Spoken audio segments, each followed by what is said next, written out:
بعد ليلة سعيدة قام الزوجين في الصباح ويجب عليهم الاثنين أن يذهبوا إلى المدرسة. ذهبت البنت وجيمس قرر أن ينام قليلا، لكن عندما قام كان متأخر جدا على الفصل. وعندما ذهب يجري إلى المدرسة، وعندما وصل إلى الفصل أستاذ الفلسفة لم يرده أن يدخل، ولكن في التالي تركه. وعندما دخل أستاذ الفلسفة قال لهم كل واحد يقول لي الدرس الذي أثره أكثر. بدأ شيبس وقال له الدرس القرد الذي قلت لنا إن أعطوه آلة كاتبة سوف يكتب مسرحية كاملة. وبعدها قال صديقه جاك نظرية القطار الذي لا تلقى له شخص سمين سوف ينقلب. بعدها جورجينا بنظرية الأصدقاء الخائنون الذين لم يقدروا أن ينقذوا صديقتهم. بعدها قال لهم الأستاذ سوف نعمل تمرين وسوف نتخيل أننا في نهاية العالم، أننا جميعنا في منطقة حربية مملوءة بالنووي، لكن هناك مشكلة أننا نحن في القسم أو في الصف 20 شخص، ولكن الإمدادات تكفي ل10 فقط، أي على 10 أشخاص فقط أن يشاركوا في هذه اللعبة قبل أن يصلهم الإشعاع. وعندما نذهب من المشهد الخيالي إلى المشهد الحقيقي الذي في القسم سوف نرى أن جورجينا أخذت القرار بألا تشارك في هذه اللعبة لأنها تعتقد أنها شبه بتحسين النسل وإبادة البشرية. وبعدها هناك نرى أيضا سميث رفضت المشاركة إلى أنه هددها إن لم تشارك سوف يخفض نقطها. وعندما رجعت إلى المقعد قام بتوزيع أوراق فيهم مهمة كل واحد في هذه اللعبة، والأستاذ كان كل مرة يسأل قبل أن يعطي بطاقة لكل واحد. بعدها جاء الوقت ليكتشفوا الوظائف، كانت تختلف، واحد عازف جيتار، آخر بائع نبيذ، بعدها كائن فضائي أو رائد فضائي، بعدها شاعر الذي قتله الأستاذ قبل أن يكمل حادثه. بعدها نرى أنه أخذ البندقية من مخزن فيه مجموعة من الأسلحة في هذه الحرب. وبعدها سوف نرى أن الأستاذ يقول لهم أن الإشعاع سوف يصلنا وعلينا إعادة بناء البشرية، لذلك سوف نتمرن ونبقي أنفسنا مخفيين. وقال لهم أن الشاعر غير مهم في هذه الحرب لذلك تم قتله. وبعدها كل طالب طالب بحقه في الاختفاء في ذلك المخبأ الذي لا يتسع إلا ل10 أشخاص. وكان دافعهم هو المهنة التي كانت عند كل واحد، مثل جورجينا هي جراحة الأعضاء، تشيبس هو نجار، جاك كيميائي، أي أن كل واحد دافع عن حقه من خلال مهنته. إلا أننا سوف نرى أن جميع التلاميذ كانت المهنة ديالهم جميلة ومفيدة، لذلك قرروا أن ينقسموا إلى مجموعتين، مجموعة من مهنتهم مفيدة ومجموعة من مهنتهم غير مفيدة. وعند اكتمال المجموعات بقي أشخاص من ضلوا بدون مجموعة لأنهم مهنتهم لا تفيد المجموعات. ذهبوا ليستكشفوا المكاتب، لكن في نفس الوقت سمعوا الرصاص لأن الأستاذ قتل كل تلاميذ من كانت لهم مهنة غير مفيدة. تلاميذ رأوا أن ليس من حقه أن يفعل هذا، لذلك قرروا أنهم لا يكون معهم في المخبأ. تم إعلام الجميع أنهم سوف يدخلونهم الأول إلى المخبأ ويعطلوا لوحة المفاتيح لكي يتركوا الأستاذ برا. داكشي ما فعلوا، ولهذا بقي الأستاذ في الخارج.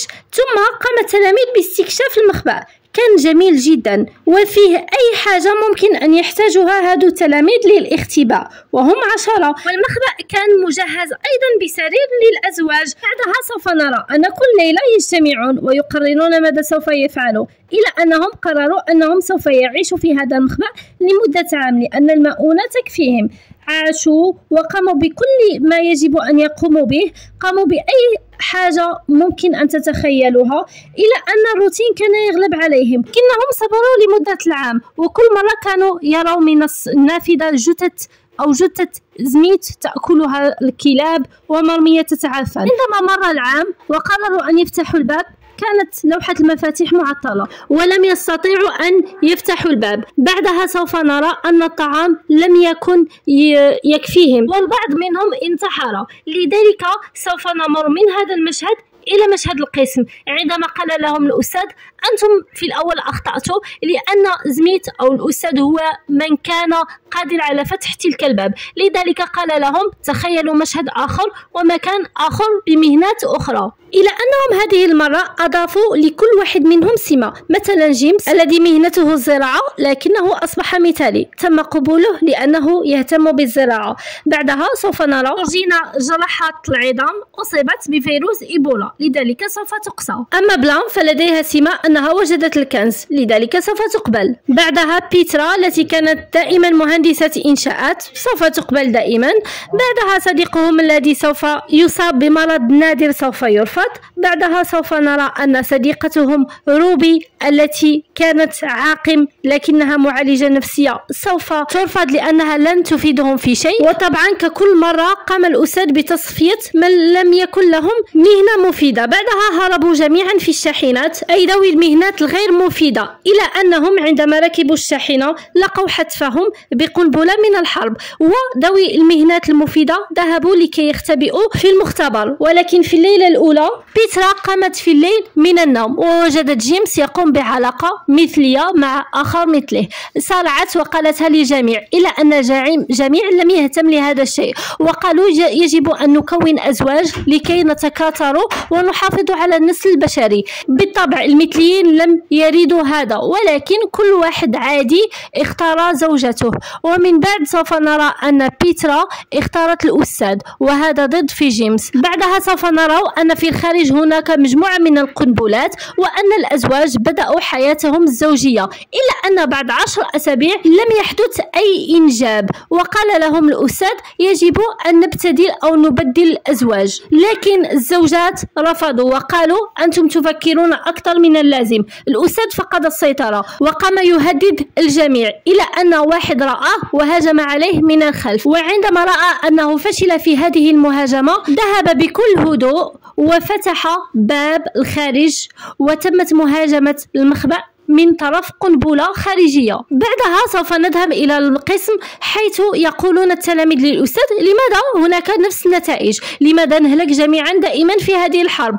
وعندها قام جيمس بخطف الصندوق الذي كان يفرق فيه المهمات إلى آخره، وقام باكتشاف أن الأستاذ قد خطط لكل شيء، أي أن في الصندوق مخابئ وهو يعطي لكل واحد ما يريد أن يعطي له. وعندما سألوه عن السبب قال لهم هل تتذكروا قصة أصحاب الكهف؟ وفي هذه القصة يكون رجل مقيد في كهف ولا يرى سوى الضلال ولا يسمع سوى أصداء، وبعدها يكتشف بعد تحرير قيوده أن هناك أشخاص في الكهف معه.